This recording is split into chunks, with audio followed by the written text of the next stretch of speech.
আসসালামু আলাইকুম সুপ্রিয় দর্শক, কেমন আছেন সবাই? আশা করি সকলে ভালো আছেন। তো বরাবরের মতো আবারও চলে আসলাম মালয়েশিয়া 2026 সালের সুযোগ সুবিধা কেমন এবং ওখানে কি কি সুযোগ সুবিধা রয়েছে, কাজের কেমন, বেতন কেমন, সব কিছু তথ্য আজকে আমরা আপনাদের মাঝে ভিডিওতে দিয়ে থাকবো। তো অবশ্যই আমাদের চ্যানেলে যারা নতুন আসছেন চ্যানেলটি সাবস্ক্রাইব করে রাখবেন এবং বেল আইকনটি বাজিয়ে আমাদের সঙ্গে থাকবেন। তো 2026 সালে মালয়েশিয়ায় কাজ করতে যেতে আগ্রহী অনেকে প্রশ্ন থাকে, যেখানে সুযোগ সুবিধা কেমন, জীবনযাত্রা কেমন এবং বিদেশি কর্মীদের জন্য কি কি ধরনের সুযোগ সুবিধা রয়েছে। বাস্তবে মালয়েশিয়া দক্ষিণ পূর্ব এশিয়ার অন্যতম বড় শিল্প ও ও উৎপাদন ভিত্তিক অর্থনীতি। দেশটিতে উৎপাদন শিল্প, নির্মাণ, কৃষি এবং সেবা ও লজিস্টিক্স খাতে বিদেশি কর্মীদের চাহিদা এখনও রয়েছে। তবে সুযোগ সুবিধা সম্পূর্ণভাবে নির্ভর করে আপনি কোন কোম্পানিতে চাকরি করছেন, কী ধরনের চুক্তিতে গিয়েছেন এবং আপনার নিয়োগকর্তা কী সুবিধা দিচ্ছে তার উপরে। তো অনেক কোম্পানি আছে কর্মীদের জন্য থাকার ব্যবস্থা করে থাকে।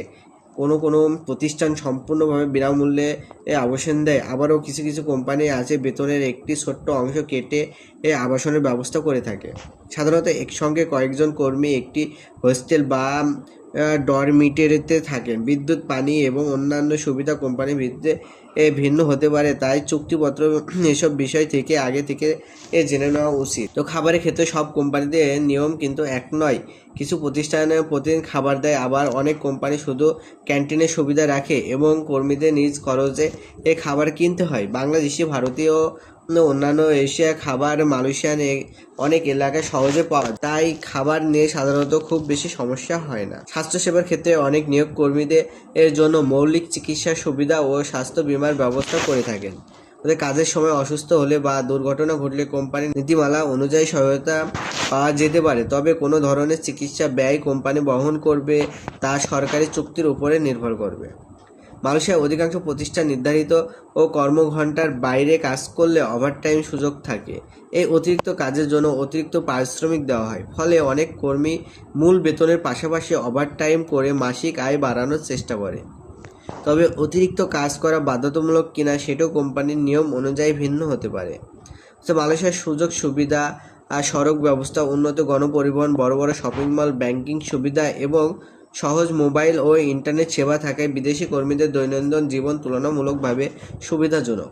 যে অনেক এলাকায় বাংলাদেশি কমিউনিটি থাকায় নতুন কর্মীদের মানিয়ে নিজের সুবিধা হয়। ছুটির বিষয়ে অনেক প্রতিষ্ঠানে সাপ্তাহিক বিশ্রামের দিন, সরকারি ছুটি এবং চুক্তি অনুযায়ী বার্ষিক ছুটির ব্যবস্থা থাকে, তবে এটি সব প্রতিষ্ঠানে একই রকম নয়।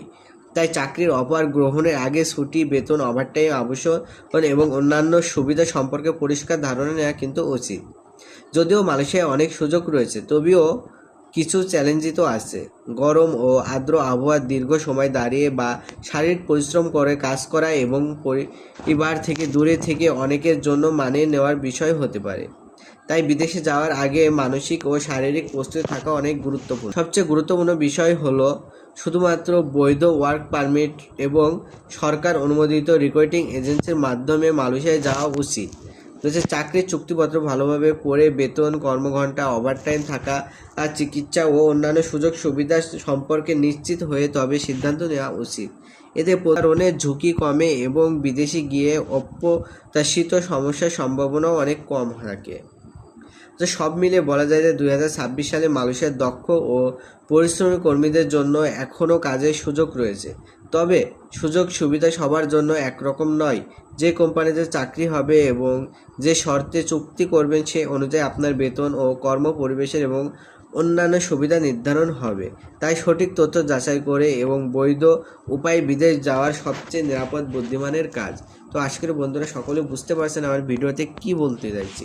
আপনারা সব কিছু যাচাই বাছাই করে সব কিছু দেখে শুনে কিন্তু আপনারা আপনাদের ফাইল জমা দেবেন, আপনারা টাকা পয়সা জমা দেবেন ও সব কিছু চুক্তিনামা দেখেই কিন্তু বিদেশে যাবেন, তাহলে কিন্তু আপনারা ঠকবেন না। যদি ওইভাবে না যান তাহলে কিন্তু আপনারা প্রতারণার শিকার হতে পারেন।